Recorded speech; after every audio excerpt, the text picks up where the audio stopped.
നിങ്ങൾ ഒരു മഴ സമയത്ത് ബസ് കാത്തു നിന്നിട്ടുണ്ടോ? അല്പദൂരമായിട്ട് നിർത്തിയ ബസ്സിലേക്ക് ആരെങ്കിലും അവരുടെ കുടയെ കയറ്റി നിങ്ങളെ കയറ്റി വിട്ടിട്ടുണ്ടോ? ഇത് വളരെ സാധാരണമായ ഒരു കാര്യമാണല്ലേ?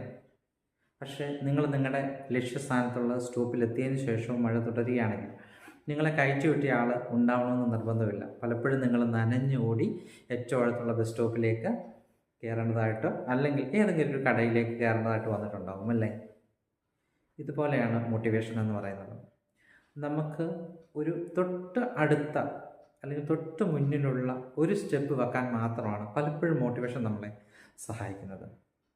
നമ്മൾ സെൽഫ് മോട്ടിവേറ്റഡ് അല്ലെങ്കിൽ നമ്മൾ തുടങ്ങിയ പല ടാസ്കുകളും നമുക്ക് കണ്ടിന്യൂ ചെയ്യാൻ സാധിക്കാതെ വരും. അത് ചെയ്യാൻ പറ്റുന്നൊരു കാര്യം എന്ന് പറഞ്ഞാൽ നമുക്ക് കണ്ടിന്യൂസ് ആയിട്ട് ഒരു മോട്ടിവേഷൻ ലഭിക്കുക എന്നുള്ളതാണ്.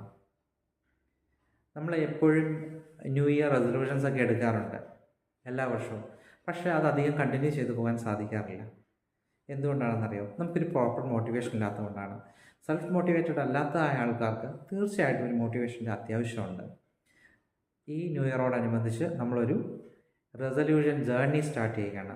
റെഗുലറായിട്ട് നമ്മുടെ ടാസ്കുകൾ അല്ലെങ്കിൽ നമ്മുടെ ഹാബിറ്റ്സുകൾ മുന്നോട്ട് കൊണ്ടുപോകാൻ വേണ്ട മോട്ടിവേഷൻ, വേണ്ട മാർഗനിർദ്ദേശങ്ങൾ നിങ്ങൾക്ക് ഈ ചാനലിലൂടെ, ഈ ഒരു സീരീസിലൂടെ നിങ്ങൾക്ക് ലഭിക്കും.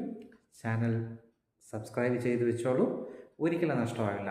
അടുത്ത വർഷം എൻഡിൽ നമുക്ക് ഒരു പുതിയ മനുഷ്യൻ ആയി എന്ന് നമുക്ക് ധൈര്യപൂർവ്വം പറയുവാൻ, പ്രൊക്രാസ്റ്റിനേഷനൊക്കെ മാറ്റി വെച്ചിട്ട് ഞങ്ങൾക്ക് പുതിയ ഒരു ഹാബിറ്റ് ബിൽഡ് ചെയ്യാനും ഞങ്ങൾക്ക് ഞങ്ങളെ തന്നെ ഡെവലപ്പ് ചെയ്യാനും സാധിച്ചെന്ന് ധൈര്യമായിട്ട് പറയാൻ സാധിക്കണം.